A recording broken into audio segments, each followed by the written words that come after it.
79페이지 보시면 정비구역 해제 차셨죠. 정비구역 해제가 이번에 개정되었는데 좀 애매한 게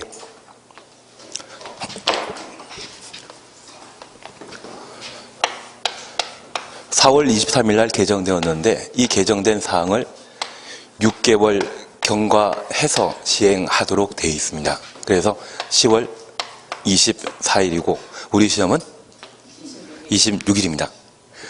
이렇게 개정된 것도 간혹 시험에 나오더라고요. 예, 나옵니다. 자주 나옵니다.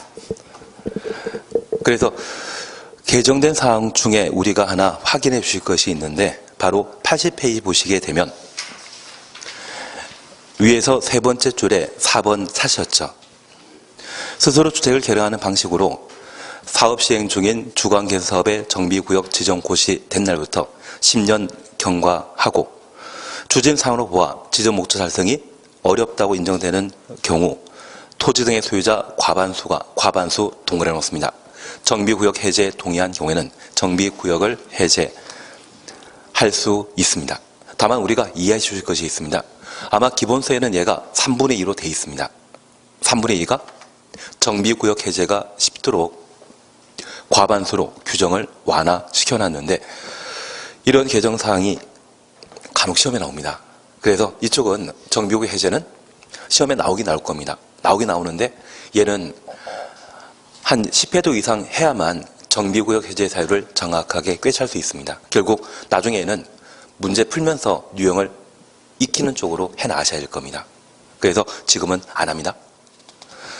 아예 손 안 대는 게 마음 편할 수 있을 겁니다. 그리고 81페이지 잠깐 확인하십니다. 81페이지 보시면 행위 제한에 관한 사항을 우리가 볼 수 있습니다. 여기 행위 제한과 관련되어 이번에 개정된 사항으로 니은번에 2번 차셨죠. 기존 건축물의 붕괴 등의 안전사고 우려가 있는 경우 해당 건축물에 대한 안전 조치를 위한 행위는 허가받지 않고 할 수 있습니다. 그래서 이번에 관한 사항이 이번에 새로 개정되었다는 것만 하나 확인해 주십니다. 그러면 우리 이렇게 다시 하나 봐주십니다.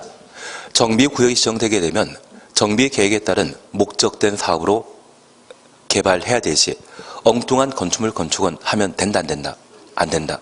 다만 경미한 행위에 해당되는 경우는 그 허가 없이 그냥 할 수 있는데 그 허가 없이 할 수 있는 것이 1번부터 7번까지입니다. 1번부터 7번까지입니다.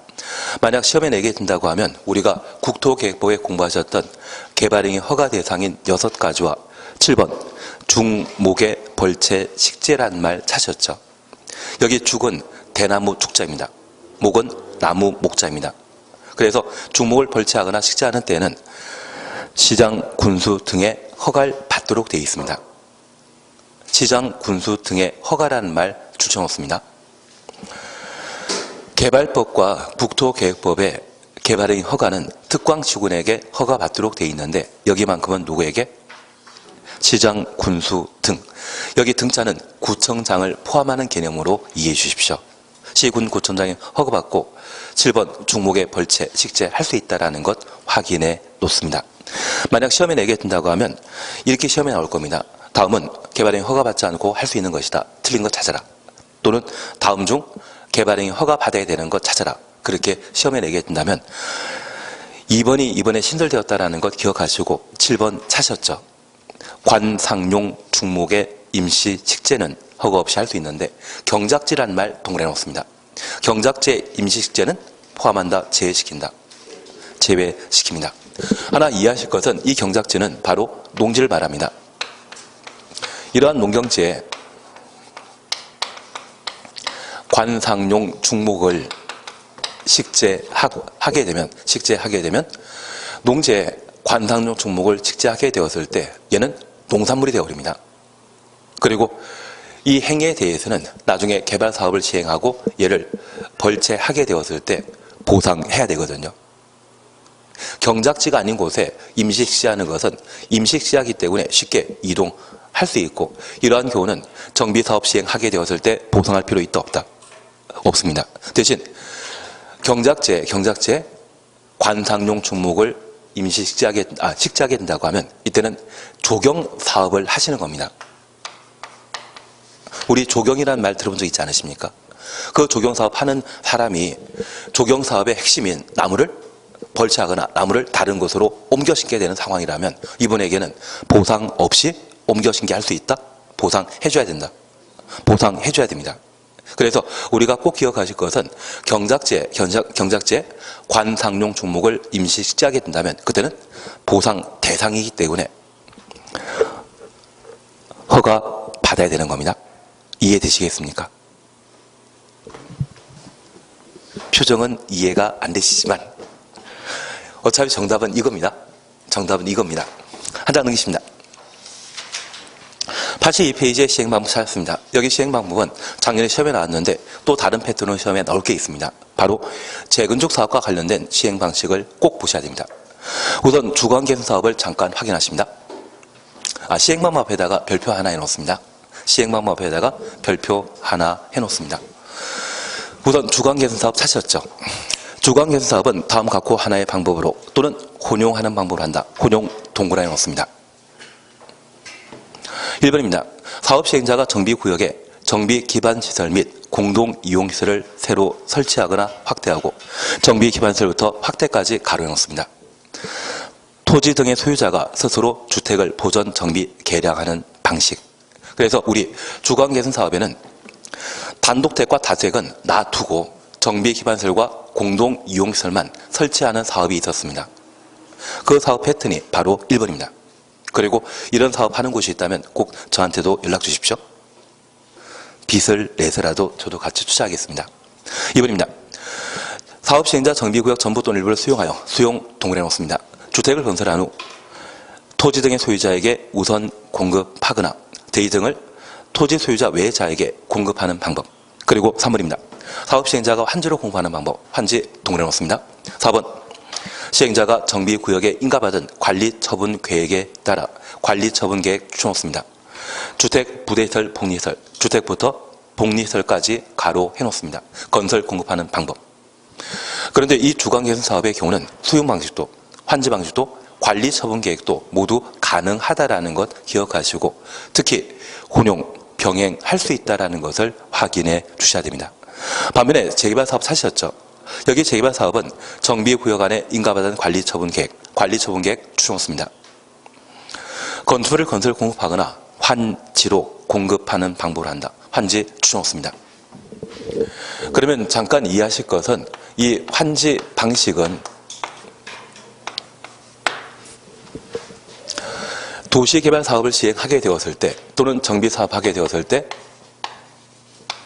정비구역 지정 당시에 아주 옛날 토지 건축물을 개발사업 다 끝나고 나면 사후 현물 보상 차원에서 새로 조성되는 땅을 주게 되는데 그 보상하는 땅을 뭐라 한다?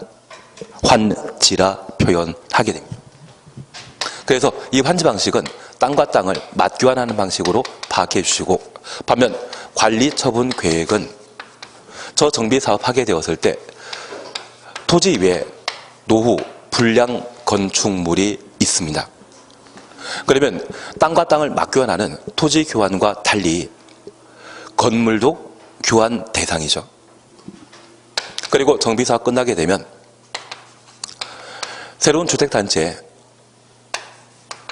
주택 건축물을 만들게 되는데 토지 건축물을 새로 만들어지는 토지 건축물과 맞교환하는 것을 관리처분 계획이라 표현합니다. 이 형태를 법률 용어로 공용 환권이라 표현하게 됩니다. 그래서 정비사업 당시에 15평짜리 아파트가 있으면 정비사업하면서 32평이나 25평 아파트 사후 현물 보상해준다고 하면 저 32평 아파트의 소유권을 취득할 때까지 분양권을 가지게 됩니다. 그러면 재개발 사업이나 재건축 사업 시행할 때 저 분양권에 대해서는 거래할 수 있습니다. 중개, 알선할 수 있습니다. 그리고 정비 사업이 전부 완료되게 되면 관리처분 계획에 따른 사업 시행 방식에서는 이전 고시 다음날 저 32평 아파트의 소유권을 취득하게 됩니다. 그러면 15평 아파트의 소유권이 분양권으로 바뀌었다가 저 분양권이 이전 구입사업날 소유권으로 바뀌게 된다면 이것 소유권을 권리를 교환해 준 것이죠. 그래서 환지 방식은 토지 교환의 준말이라면 공용 환권 방식은 권리 교환의 준말이 되게 됩니다. 그 공용 환권을 법에서는 뭐라 표현한다? 관리 처분 계획이라 표현하게 됩니다. 저 관리 처분 계획은 개발 계획이다, 보상에 관한 계획이다. 보상에 관한 계획이라는 것을 기억해 놓습니다. 특별히 재개발 사업은 전부 환지 방식 또는 전부 관리 처분 계획 방식이 가능합니다. 뭐 아니면 도입니다. 대신 주거 개선 사업은 환지 방식 일부, 관리 처분 계획 방식 일부 병행할 수 있죠. 그래서 만약 시험에 재개발 사업의 경우 환지 방식 또는 관리 처분 계획 방식을 혼용하여 할 수 있다. 이 말로면 드립니다. 혼용 가능한 것은 어디에만? 주거 환경 개선 사업의 경우에만. 재개발 사업은 뭐 아니면 도라는 것 기억하시고 전부 환지, 전부 관리 처분 계획 방식만 가능하고 주거 개선 사업의 경우에만 혼용 방식 가능하다라는 것 확인해 놓습니다. 그리고 재건축입니다.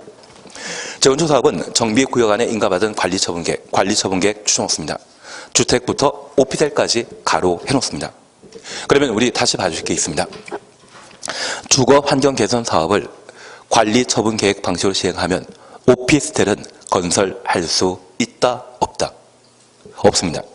반면 재건축 사업의 경우는 관리 처분 계획 방식으로 사업을 시행하게 되었을 때 유일한 사업 시행 방식이고 이 방식으로 사업하게 되었을 때 뭐도 만들 수 있다? 오피스텔도 함께 만들 수 있습니다. 이게 최근 개정 사항이기 때문에 반드시 보셔야 됩니다. 그리고 2번입니다. 저 오피스텔을 건설 공부할 수 있는 용도 지역은 상업지역 또는 준주거지역이라는 것 확인하시고 전체 건축물 연면적의 얼마까지만? 30%까지만 건설 공급할 수 있다는 것 눈에 익혀주셔야 됩니다. 30% 줄쳐 주셔야 됩니다. 그러면 내가 재건축 사업을 주도하는 조합장이라고 하면 우리 재건축 아파트 단지에는 오피스텔을 만든다, 안 만든다? 이거 돈덩어리입니다. 무조건 돈 됩니다. 최대한 많이 만드는 겁니다. 그래서 우리 알고 있는 아마 잠실 5단지가 대표적인 준주거지역이거든요.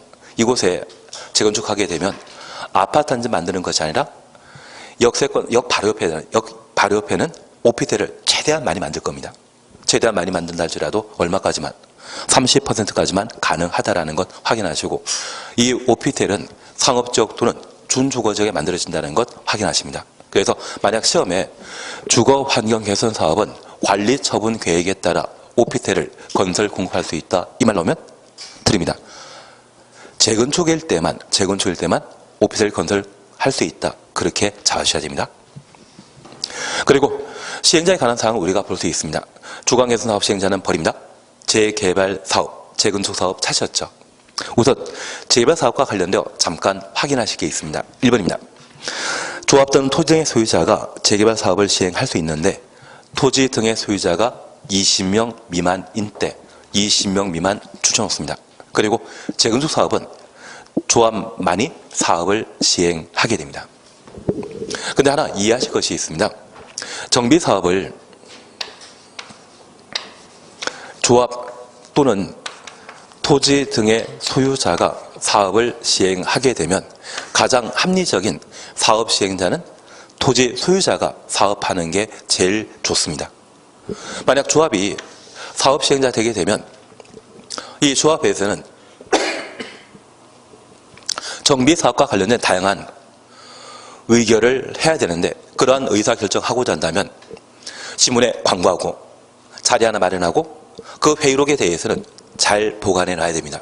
반면 토지 등의 소유자가 정비사업 시행자라고 하면 우리 카톡이나 메신저 있지 않습니까? 몇 월 며칠 날 모이자. 그리고 식당에 밥 한 끼 먹으면서 의결 안건을 제시하고 박수 3번으로 통과시킬 수 있거든요. 그러면 비용 부담 많이 든다? 거의 안 든다. 거의 안 듭니다. 그러면 이 토지 등의 소유자가 사업 시행을 하는 것은 하나의 큰 특혜인데 이러한 특혜는 공익사업에 인정하겠습니까? 사익사업에 인정하겠습니까? 사익사업에는 절대 인정하는 거 아니죠. 어디에만? 공익에만. 그래서 재개발 사업의 경우에는 사익사업이다, 공익사업이다? 공익사업이기 때문에 조합이 사업 시행하거나 토지 등의 소유자가 사업 시행자가 될 수 있습니다. 다만 토지 등의 소유자가 사업 시행자 되기 위해서는 전제 조건이 필요합니다. 정비구역 안에 토지 등의 소유자가 몇 명? 20명 미만이라는 것 확인해 놓습니다. 반면 재건축 사업은 토지 등의 소유자가 10명이라 할지라도 반드시 조합을 설립해서 사업을 시행하도록 되어 있습니다. 이것은 공익사업인 재개발 사업에 대해서만 인정되는 특혜라는 것을 확인해 주셔야 됩니다. 추진위원회 그냥 지나가십니다. 여기 추진위원회는 5명, 5명이라는 것만 눈에 익혀놓습니다. 그리고 이번 정비사업조합 차시였죠. 작년에 시험에 나왔기 때문에 올해 시험 가치는 없지만 그래도 기본은 닦아놓고 하셔야 됩니다. 정비사업조합은 별표 3개 놓습니다. 작년에 시험에 나왔지만 올해도 분명 시험에 나옵니다. 우선 첫 번째 동그라미 2번 정비사업조합과 관련되어 박스에 재개발, 재건축 차시였죠. 잠깐 보십니다. 재개발 사업의 추진위원회가 조합 설립하려면 토지 등의 소유자 4분의 3, 면적 2분의 1 이상의 토지 소유자의 동의받아 시장, 군수 등의 인가 받아야 된다. 시장, 군수 등은 시, 군, 구청 등을 의미하는 것으로 파악해 놓습니다. 그리고 재건축입니다. 재건축 사업의 추진위원회가 조합 설립하고자 하는데 주택단지 추천놓습니다. 공동택의 각 동별 동그려 놓습니다. 구분 소유자 과반수 동의와 주택단 전체 동그려 놓습니다. 구분 소유자 4분의 3, 면적 4분의 3 이상의 토지 소유자 동의받아 시정, 군수 등의 인가 받아야 한다. 그리고 2번입니다. 주택단지 아닌 지역이 정비구역에 포함된 경우에는 주택단지 아닌 지역 가로 해놓습니다. 토지 또는 건물의 소유자 4분의 3, 면적 3분의 2 이상의 토지 소유자의 동의 받아야 한다. 그러면 잠깐 우리가 구분해 주실 것이 있습니다. 현재 조합 설립과 관련되어서는 토지 소유자의 동의 받아야 되는데 특별히 재개발 조합과 관련되어서는 토지 등의 소유자 총수의 4분의 3 그리고 면적 3분의 2 이상의 2분의 1 이상의 동의 받도록 되어 있습니다. 그러면 첫 번째 우리 이해하실 것이 있습니다. 여기 정비법에서 토지 소유 형태는 주상공의 정비사업이 이루어지기 때문에 한 사람이 소유하고 있는 토지가 50평이 채 안 됩니다. 그리고 아파트 같은 경우는 대지 지분이 10평 그리고 넉넉한 아파트 단지일 때 한 20평 정도가 대지 지분입니다. 반면 개발법에서는 한 사람이 소유하고 있는 땅이 10,000평, 20,000평일 수 있거든요. 그래서 개발법의 높은 숫자는 면적입니까? 총수입니까? 총수이고 반면 도정법에서는 사람이 많습니까? 땅이 많습니까? 사람이 많기 때문에 사람이 먼저 나와줘야 됩니다. 그런데 우리 이 재개발조합을 설립 요건을 살펴보게 되면 총수 4분의 3, 면적 2분의 1인데 1, 2, 3, 4를 뒤집어 놓으면 4, 3, 2, 1이죠. 그래서 이 재개발조합 설립 요건은 항상 뭐다? 4, 3, 2, 1로 정리해 놓습니다. 다만 얘는 언제 나왔다? 작년에 시험에 나왔기 때문에 한다 안 한다? 잘 나오던데요.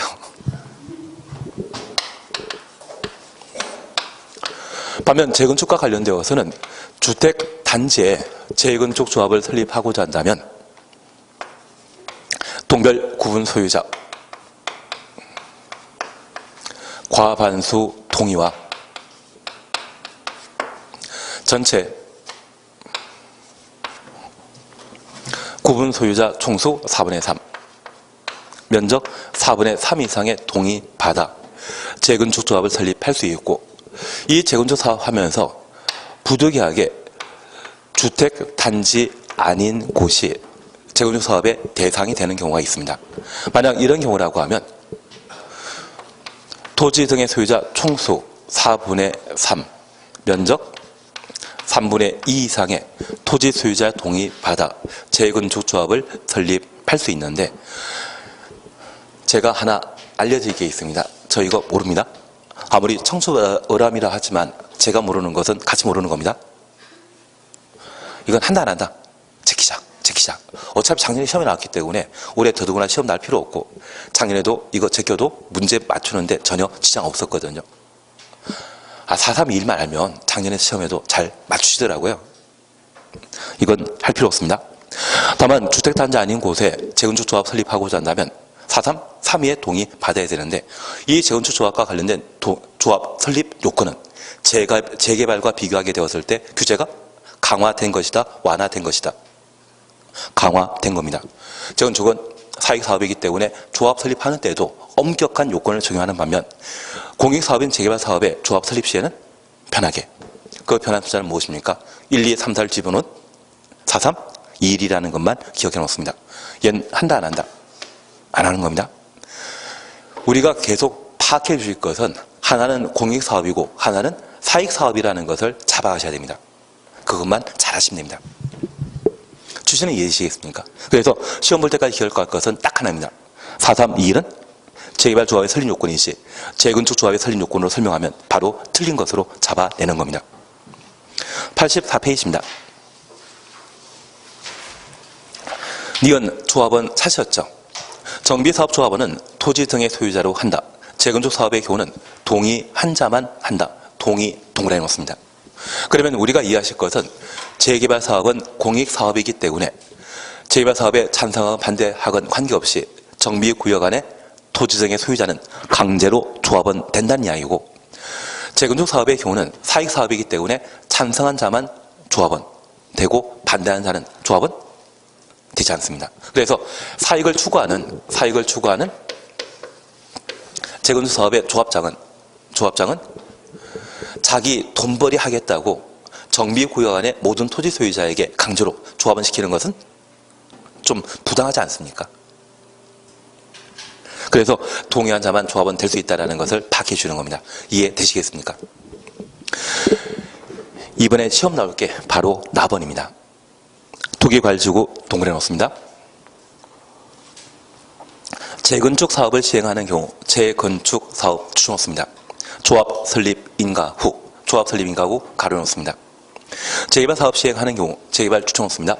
관리 처분 계획 인가 후, 관리 처분 계획 인가 후 가로 해놓습니다. 정비 사업의 건축물 또는 토지를 양수한 자, 가로 속에 상속 이혼으로 양도한 것을 제외한다. 그러면 상속 이혼 제외하면 매매 방법으로 취득한 자는 조합원 될 수 없다는 이야기죠. 이번에 청와대에서 물러나신 대변인 계셨습니다. 그분께서 부득이하게 그 상가주택을 구입할 수밖에 없었던 게 바로 이 원인이거든요. 그분께서 구입하신 상가주택이 한 26억이라고 합니다. 그리고 그 흑석동 뉴타운 사업을 통해 재개발 사업하게 되면 만들어진 아파트가 25평과 30평인데 30평 아파트의 분양 가격이 한 10억 정도이거든요. 그러면 이 재개발 사업은 원래 1:1 주택 공급을 하도록 되어 있습니다. 이분 재개발 사업과 관련되어 동의한다 안 한다? 안 한다. 특히 분양 가격을 넘는 재산을 가지고 있다고 하면 이분에게는 아파트 2채를 줍니다. 그리고 이 주거 형태가 상가주택이기 때문에 아파트 한 채 만들어지는 상가도 하나 만들어주게 됩니다. 그런데 분양 가격이 10억이지만 얘가 거래되게 되면 한 16억에서 17억, 18억까지 고가거든요. 대출받은 것 얼마라고 아십니까? 하나 팔면 싹 정리지시고요. 그리고 30평 아파트와 월세 따박따박 잘 나오는 상가를 가지고 계신다고 하면 청와대 대변인하는 것보다는 그게 더 낫지 않나 싶습니다. 다만 우리가 이해하실 것이 있습니다. 그 이야기 듣고 흑소동 달려가신 분들이 주택을 구입하지 못하셨다고 합니다. 우리가 잠깐 확인하실 것은 투기 과열 지구에 재개발 사업이 이루어지게 되면 언제부터? 관리 처분 계획 인가 받은 이후 토지 건축물을 매매한 자는 조합원 될 수 없고, 투기 과열 주간의 재건축 사업의 경우에는 언제부터? 조합 설립 인가 받은 이후 토지 건축물을 매매한 자는 조합원 될 수 없다. 그러면 우리 이걸 잠깐 이해해 주십니다. 현재 정비사업과 관련되어 1단계는 정비구역 지정하는 것이 목적이었죠. 그리고 2단계는 시행자가 정비사업 시행하기 위해 뭐 받아야 된다? 사업시행 계획을 인가 받는 게 2단계 목적입니다. 그리고 저 사업시행 인가 받게 되면 3단계 절차가 진행되게 되는데 그 3단계 절차는 바로 관리 처분 계획이고 저 관리 처분 계획에 따라 정비 사업이 모두 완료되게 되면 소유권 이전 고시하게 되는데 저 소유권 이전 고시한 날까지는 정비 구역이죠. 다음 날은 정비 구역 지정이 해제된 것입니다. 그러면 만약 재개발 사업과 관련되어 투기 과열지구 안에 이 재개발 사업이 이루어지게 된다면 이 재개발 사업에 있어서는 언제부터? 관리처분계획 인가받은 이후부터 토지건축물을 예매한 자는 이전 고시한 날까지 조합은 될 수 없다는 이야기입니다.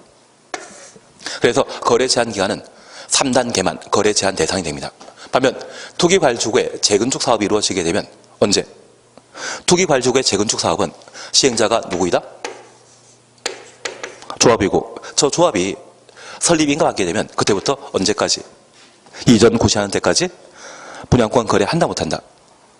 못하는 겁니다. 그래서 우리가 기억하실 것은 재개발 사업은 공익사업이다 사기사업이다. 공익사업이기 때문에 3단계 짧은 기간 동안만 거래 행위를 제한하는 것이고 재건축 사업은 사익사업이기 때문에 2단계 3단계 결정 투기과열지구에 있어서는 분양권 거래를 할 수 없다라는 것 확인해 놓습니다. 대신 그분께서 투자하신 그 흑석동 뉴타운 사업은 빨리 진행되겠습니까?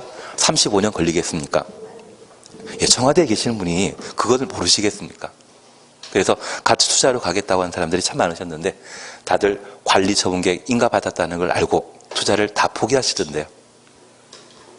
그래서 이 직전에 관리처분계획 인가 신청했다는 이야기 듣고 그때 거래를 마치시더라고요.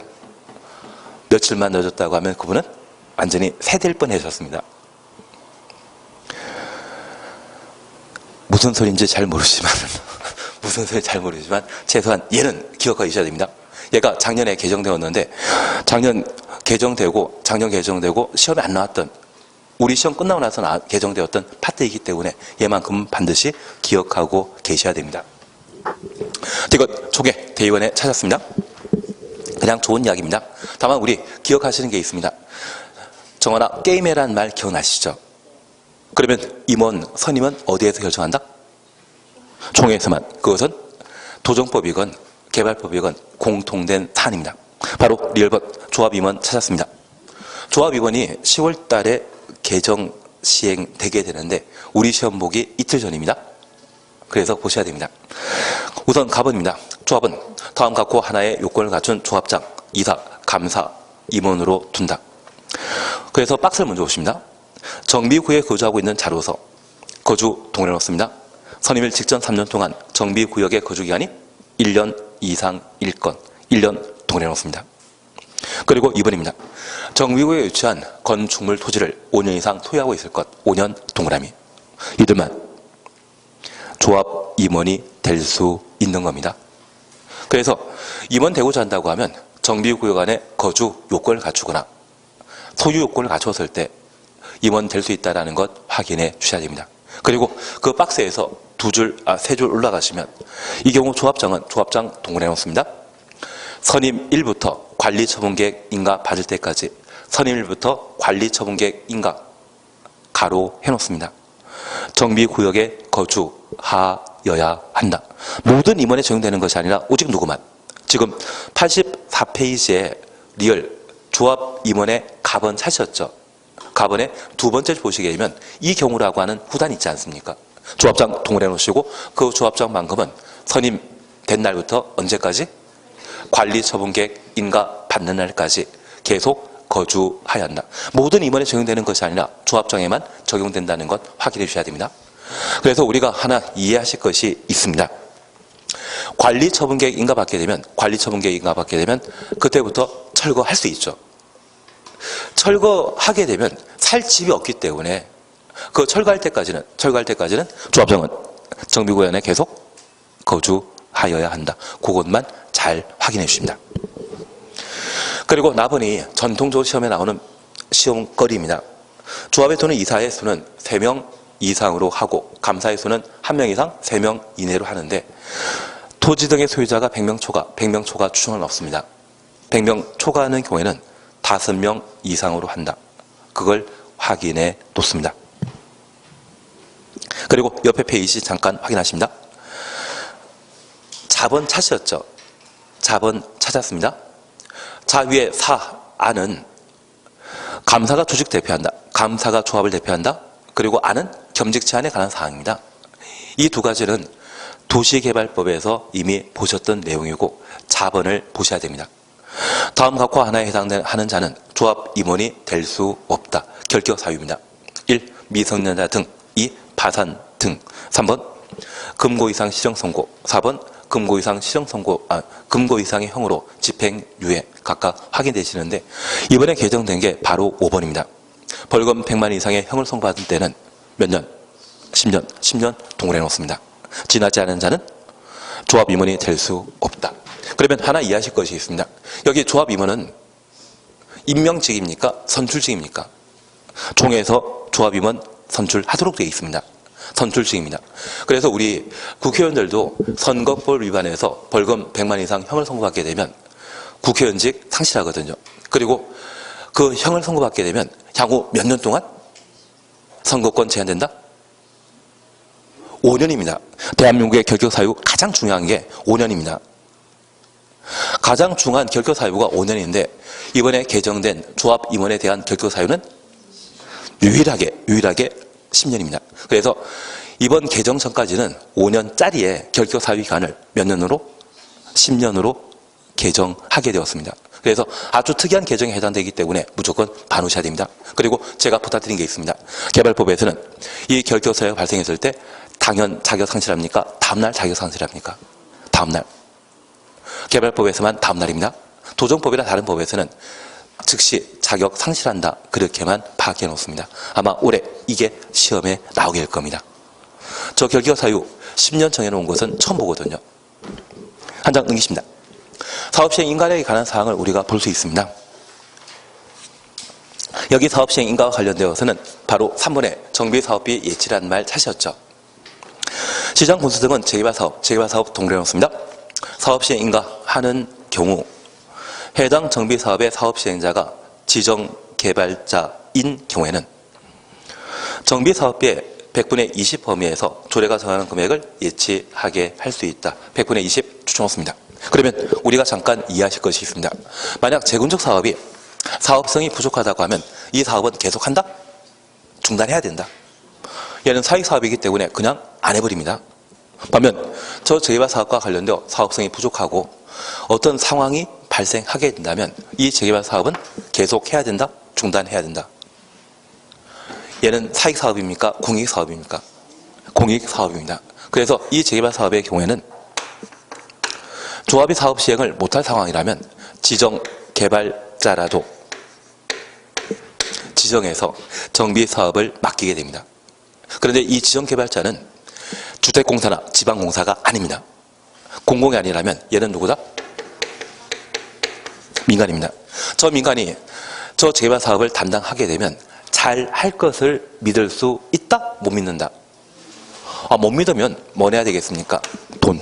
그리고 이 돈의 성격은 시공보증의 성격을 가지겠습니까? 이행보증의 성격을 가지겠습니까? 지금 시공이라는 말 이해되십니까? 시공이라고 하는 것은 시행사가 시행하는 자가 공사만 담당하는 자를 도급계약 체계로 공사 맡기는 것을 말하거든요. 그 시공보증과 관련되어서는 시자로 시작하게 되면 이 시자를 파자면 시호자 남지 않습니까? 그 시호자를 1, 2, 3, 4로 따지다 보면 숫자 3과 시공보증은 시자를 파자면 시호 나오지 않습니까? 1, 2, 3을 따지다 보면 2가 연결되겠습니까? 3이 연결되겠습니까? 그래서 아무 생각 없이 총공사비의 30%를 시공보증으로 내도록 되어 있고 이행보증금은 숫자 2가 보이지 않으십니까? 그래서 총공사비의 20%. 앞으로 시공보증은 얼마다? 30%. 이행보증은 20%. 지금까지 한 10번은 더 듣지 않으셨습니까? 그러면 이 지정개발자는 공공이다 아니다? 아니다. 얘는 공사만 맡긴 겁니까? 시행을 맡긴 것입니까? 시공입니까? 시행 맡긴 겁니까? 시행 맡긴 겁니다. 조합 대신 시행해봐라. 신뢰할 수 없기 때문에 돈 내게 하는데 그 돈은 예치금 형태로 발생하게 됩니다. 얼마? 이행 보증금의 성격 가지기 때문에 총 공사비의 20%를 내게 됩니다. 앞으로 돈과 관련되어서는 30 아니면 20%입니다. 시공 보증이나 말 보게 되면 그때는 3. 이행 보증의 성격을 가진다면 그때는 2. 그렇게 잡아놓으시면 찍더라도 정답을 찍을 수 있을 겁니다. 그리고 옆에 페이지에 관리처분 계획 찾았습니다. 한 장 넘기십니다. 해봤자 안 되는 거는 그냥 지나가는 게 마음 편합니다. 지금 하는 것만 잘 봐주십시오. 한 장 넘기시면 리어먼입니다. 투기과열지구 사셨죠? 투기과열지구의 정비사업에서 관리처분 계획에 따라 분양 대상자 선정되었다면 그 선정일부터 5년 동원해 놓습니다. 투기과열지구에서 분양 신청할 수 없다. 그러면 우리 하나 이해하실 것이 있습니다. 요즘 신규 아파트가 참 분양 잘 되는 곳이 있다고 하면 어딘지 아십니까? 대전, 대구, 부산입니다. 서울 같은 경우는 서울 전체가 투기과열지구에 지정되어 있지만 세종시도 전체가 투기과열지구이거든요. 그 세종시 바로 옆에 있는 도시가 대전입니다. 그래서 세종시에 좀 여유자금 있는 분이 있다고 하면 다 대전 가서 새 아파트 분양받으시고요. 그리고 대구는 전부가 투기과열지구이다. 수성구만 투기과열지구이다. 대구 가본 적 없기 때문에 모른다. 그러면 저도 잘 일부만 이거든요. 그래서 그 바로 옆에 투기과열지구 아닌 곳에 아파트 분양하면 분양 잘 된다고 합니다. 그래서 요즘 찾아가고 있는 곳이 그런 곳입니다. 그리고 수도권에 찾아가고 있는 것은 우리 강 건너 하남위례지구가 제일 인기 좋거든요. 제가 아는 분이 작년에 그 하남시에 아파트 하나 분양받았는데 분양 가격이 6억 후반대였는데 피가 2억 5천인가 2억 8천 나왔습니다. 그 돈 받고 땡금 팔아버리셨거든요. 세금 얼마 냈겠습니까? 세법 공부하지 않으십니까?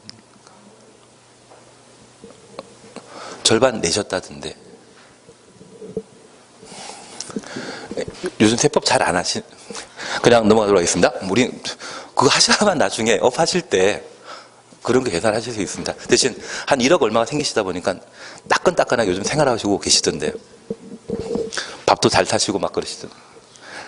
근데 우리 나중에 진짜 신혼부부라고 하면 특별 공급이 있거든요. 그 피가 붙는 곳이라고 하면 특별 공급 신청하셔가지고 프리미엄만 챙기고 나오더라도 그거 괜찮으십니다. 그리고 한 10년 뒤에 또 신규 아파트 분양받으시면 되니까 청약통장은 꼭 하나씩 가지고 계셔야 됩니다. 예, 별로 도움이 안 되는 이야기를 제가 했나 봅니다. 그러면 이제 결론 다시 하나 말씀드리는데, 현재 투기과열지구가 전국에 어디 설정되어 있다는 걸 대충 아십니다. 이 수업 들으시면서 돈벌이 되는 것 하나만 하시면 아마 1년 학원비 충당되실, 아닙니다. 학원비가 더 아깝지. 예, 투기과열지구 잠깐 어딘지 아십니다. 그러면 이 투기과열지구에 간혹 집이 2개, 3개 있는 분이 계십니다. 그러면 이 투기과열지구 안에 속해 있는 재건축 사업이든 재개발 사업이든 뭔가 해서 아파트 분양권을 하나 받았습니다. 이분은 또 따로 가지고 있는 주택, 그 주택이 재건축 사업 시행하게 되었을 때 5년 이내에는 그 투기과열지구 안에 아파트가 재건축 한달째라도 그 아파트에 대해서는 분양권 받을 수 있다 없다? 없다. 그 의미입니다. 이해되시겠습니까? 그래서 투기과열지구 아닌 곳에 재건축해서 아파트 분양 받았다고 하면 그때는 기간 제한 없이 언제든지 투기과열지구에 재건축 재개발 사업 해서 아파트 분양 받는 것 상관없는데, 투기과열지구에 아파트 분양 받았다고 하면 똑같은 투기과열지구에는 몇 년 동안은 분양 받지 못한다? 5년. 이해되시겠습니까? 그래서 이게 작년 10월 달인가 마지막 종합대책 발표했을 때 개정된 내용이거든요. 그래서 얘를 봐줘야 됩니다. 리언 찾았습니다. 투기과열지구의 정비사업에서 관리처분 계획에 따라 분양 대상자 및 그 세대에 속한 자는 분양 대상자 선정된 날부터, 분양 받았다는 이야기죠.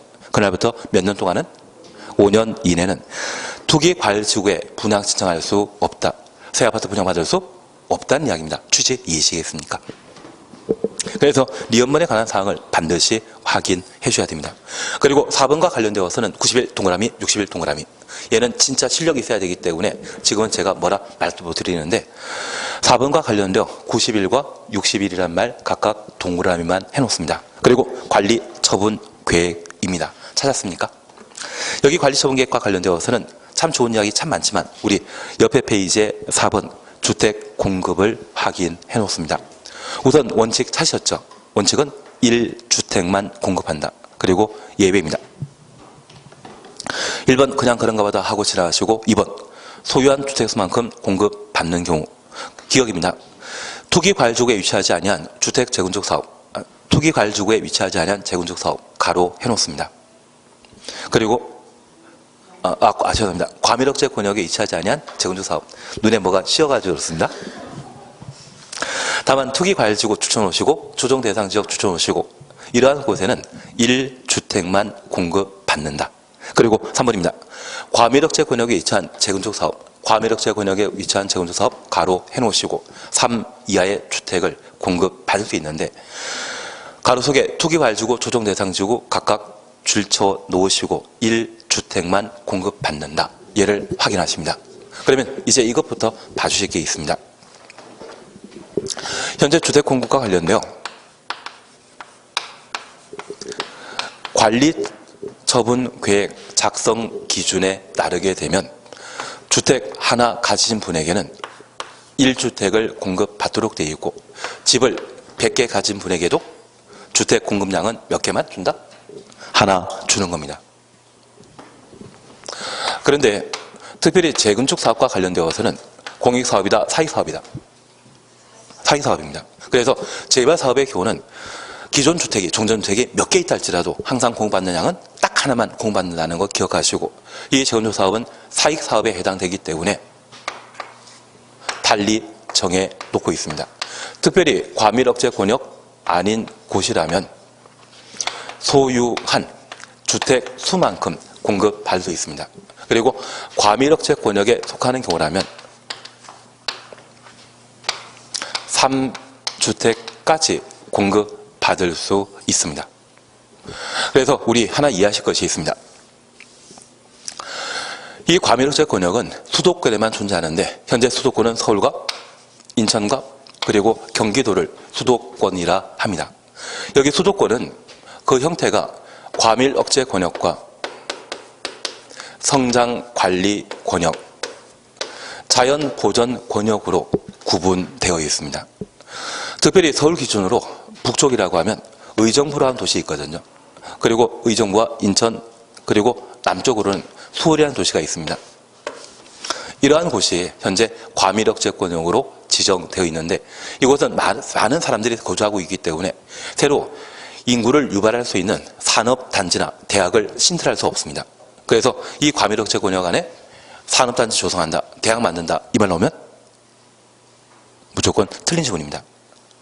그리고 우리 수도권에는 2천만 넘게 살고 있는데 수도권의 상수원 역할을 하고 있는 것이 팔당댐입니다. 그러면 이 팔당댐에 흘러가는 하천이나 개울, 개천이 있을 겁니다. 그런 주변일 때는 모두 자연보전 권역으로 지정되어 있습니다. 만약 이런 하천 주변에 공해 공장을 만들어서 하천을 오염시키게 된다고 하면 수도권의 시민들에게 상수원 제대로 공급할 수 없거든요. 제가 아직 현지 답사 못했지만 하이닉스 반도체 공장 들어가는 곳이 용인시 처인구 원산면이거든요. 용척원입니다. 제가 알고 있기는 얘는 자연보전 권역입니다. 만약 이곳에 반도체 공장 만들겠다고 건축허 받게 된다면 이 정권에서 큰 특혜를 하나 주지 않았나 싶습니다. 그래서 2번씩이나 조언을 해줬죠. 회장님 빼주지 않았습니까? 이번에 이 공장 인허가 내주게 된다고 하면 아마 SK에서는 이 정권에 열심히 충성해야 되지 않나 그 생각 듭니다. 그리고 우리 알고 계시길 평택이라는 곳 있지 않습니까? 평택에 삼성에서 반도체 공장을 100조 들여 만들고 있는데 얘는 자연보전 권역과 자연보전 권역과 과밀억제 권역이 아닌 어디? 성장 관리 권역이기 때문에 그러한 반도체 공장을 만들 수 있는 겁니다. 취신 이해하시겠습니까? 그러면 우리 여기 과밀억제 권역이라는 것을 대충 이해하셨다면 경기도 어디부터? 의정부부터 경기도 남쪽에 어디까지? 수원까지가 과밀억제 권역이고, 이 과밀억제 권역에 재건축 사업이 이루어지게 된다면 그때 아파트를 10개 가지고 분에게는 아파트 몇 개 준다? 3개 분양권만 주겠다는 이야기입니다. 이해되시겠습니까? 그런데 이 과밀억제 권역 아닌 성장관리 권역이나 또는 지방 도시에 재건축 사업 하게 된다면 그때는 몇 개? 10개 가진 분에게는 분양권 10개 주겠다고 하는 것이 재건축 사업의 특징이 되게 됩니다. 그런데 이런 재건축과 관련된 사안이 있는데 불구하고 특별히 해당 지역이 투기 과열 지구이거나 조정 대상 지역에 해당하게 되면 그때는 1주택만. 그래서 재개발 사업의 경우는 1인 1주택 공급하는 것이 원칙입니다. 재건축은 사익 사업이기 때문에 이에 인정하지만 이 재건축 사업하는 곳이 어디에? 투기과열지구와 조정 대상 지역의 경우에는 주택 1개만 공급한다라는 것 확인해 놓습니다. 그것 잡아주시는 게 필요합니다. 여기 과밀억제 권역은 시험 내기가 참 애매합니다. 수도권에 거주하는 분에게는 이 과밀억제 권역을 인식할 수 있지만 비수도권에 계신 분은 과밀억제 권역이 어디인지 잘 모르시거든요.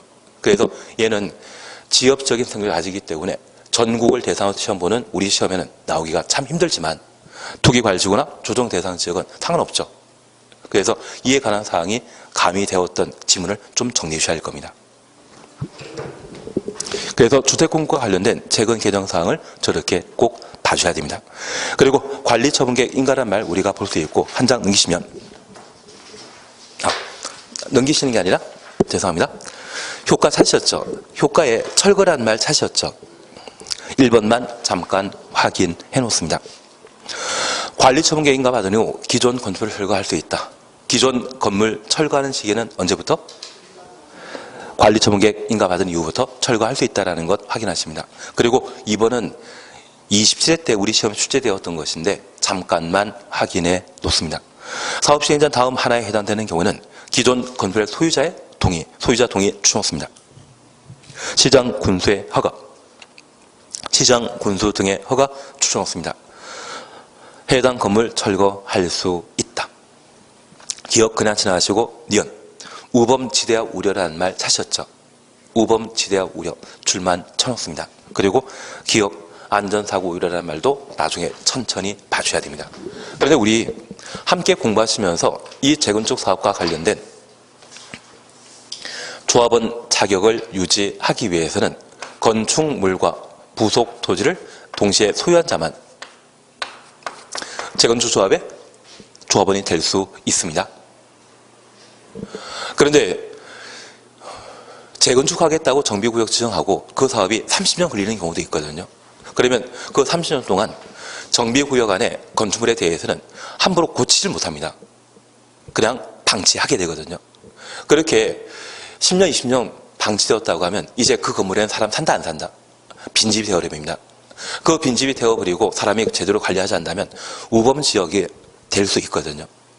그때 가장 좋은 방법은 무엇이겠습니까? 건물 전부 철거해버리는 겁니다. 그런데 이 건물이 철거되게 되면 이제는 토지만 가지고 있는 자이거든요. 저 토지만 가지고 있는 자는 조합원 될 수 있다 없다? 없습니다. 그래서 종전에 이 재건축 사업과 관련되어서는 재건축 사업이 지연되게 되면 빈 건물이 몇십 년 동안 방치되는 경우가 있고 여러 가지 사회적 문제를 야기했었습니다. 그런데 관리처분계획 인가 받기 전에 이 건물 소유자가 동의하고 그리고 시, 군, 구청장, 시장, 군수 등이 허가를 하게 되면 관리처분계획 인가 전에도 철거할 수 있습니다. 그러면 건물과 관련되어 시, 군, 구에 항상 비치 보관하고 있는 것은 건축물 대장이거든요. 건물은 실제상 없어졌다지만 건축물 대장인 공부상 존재한다고 하면 토지와 건축물을 동시에 소유자로 인정받을 수 있습니다. 그래서 관리처분계획 인가 전에 건물 철거하고자 한다면 재산권에 관한 문제이기 때문에 토지 소유자의 동의와 그리고 누구? 시군구청장의 허가받아야 되는데 시군구청장의 허가받는 이유는 다른 거 없습니다. 분명 건물 없어졌지만 뭐만큼은 계속 보관해달라?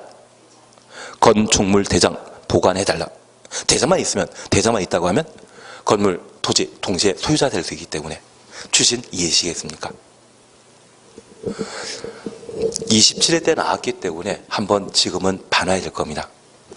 한 장 넘기십니다. 요것만 보고 끝내시면 됩니다. 4번 소유권 이전 고시 사실이었죠. 바로 리어머리입니다. 소유권을 이전하고자 하는 때 그 내용을 당의 지방자산제 공고에 고시한 후 이를 시, 군, 구청장에게 보고해야 한다. 시장, 군청에 보고하도록 되어 있습니다. 이 경우 대지 건축물을 분양받을 자는 고시가 있은 날 다음 날, 고시가 있은 날 다음 날 가로 해놓습니다. 이 고시는 소유권 이전 고시이죠. 그 대지 건물에 대한 소유권을 취득한다. 그래서 소유권 이전 고시 다음 날 새로 만들어진 아파트의 소유권을 취득하게 되면 하나 권리 얻게 되면 하나 소멸돼야 되죠. 종전 토지 건축물, 노후 불량 건축물에 대한 소유권은 언제 소멸된다? 이전 고시 당일 소멸하고 다음 날에는 새로운 권리가 발생되게 됩니다. 그래서 이 이전 고시도 소유권 이전 등기와 관계없이 물권 변동 발생할 수 있는 요건이라는 것을 확인해 주시는 겁니다. 환지처분 공고와 똑같다라고 생각만 해주십니다. 그리고 옆에 페이지에는 청산금과 관련된 이야기 나오는데 이 청산금과 관련되어서는 항상 우리는 5년이라는 것 기억하고 있습니다. 그러면 충분합니다. 예, 여기까지 보시는 게 도정법이었습니다. 근데 2시간 정도에 끝냈는데 원래는 한 8시간 정도 해야 됩니다. 2시간이건 8시간이건 똑같더라고요. 그래서 오늘 나가는 문제만 좀 많이 잘 풀어주시는 게 좋지 않나 싶습니다. 쉬었다 하십니다.